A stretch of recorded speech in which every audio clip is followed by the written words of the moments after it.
always wanted to sell my art at an anime convention. I always thought maybe in a year or two, when I built my portfolio better, nurtured a following, planned out what I wanted to sell.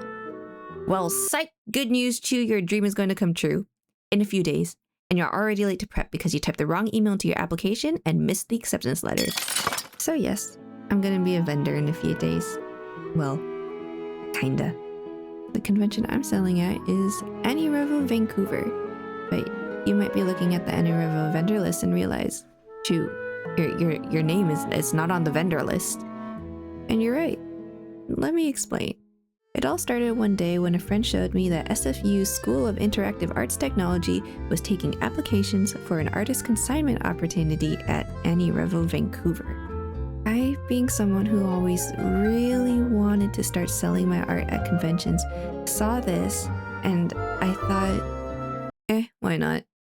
I didn't have the most enthusiastic attitude going into this because the thing is, I didn't think I'd get in.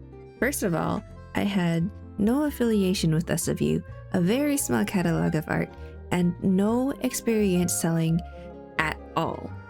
My doom before even sending out the application made me very nonchalant. In fact, I was so nonchalant that I submitted 15 minutes before the application deadline with a typo in my email.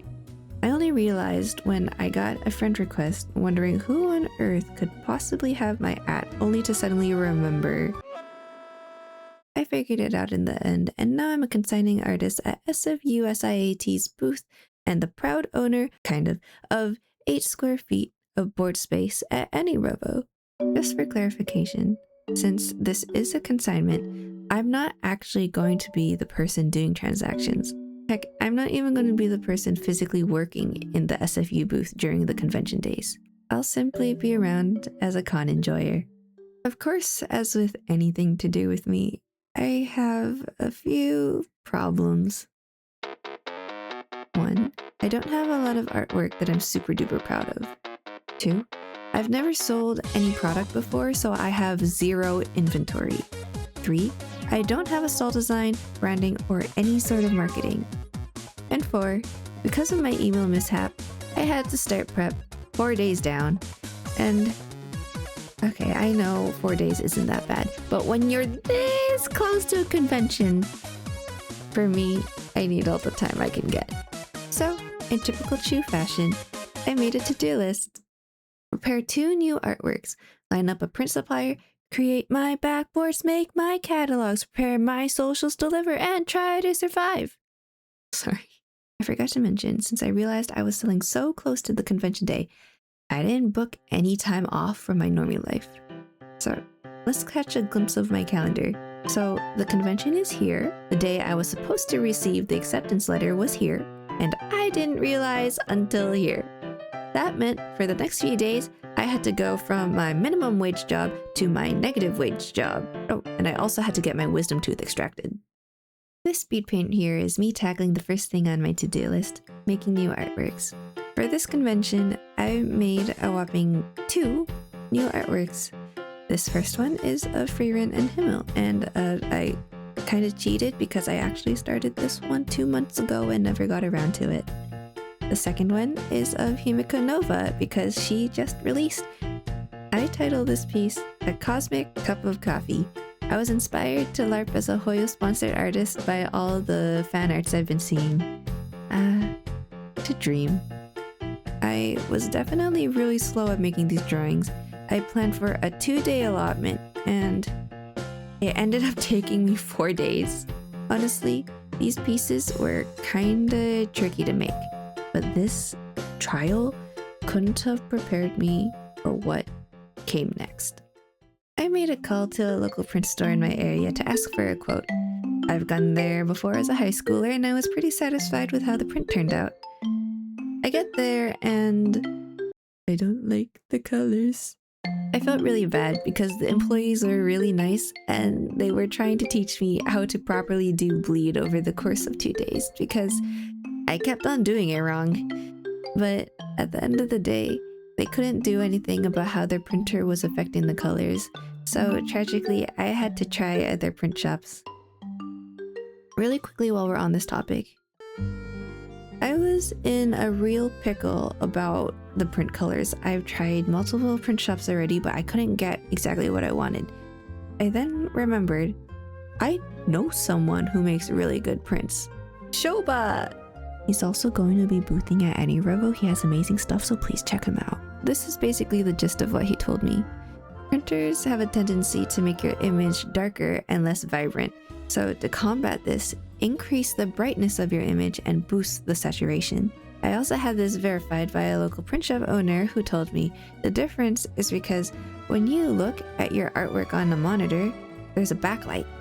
But when you look at it on paper, you don't get that extra illumination. In addition, if your drawing was originally done in an RGB color space, you have to convert it to CMYK, which has a much more limited color range.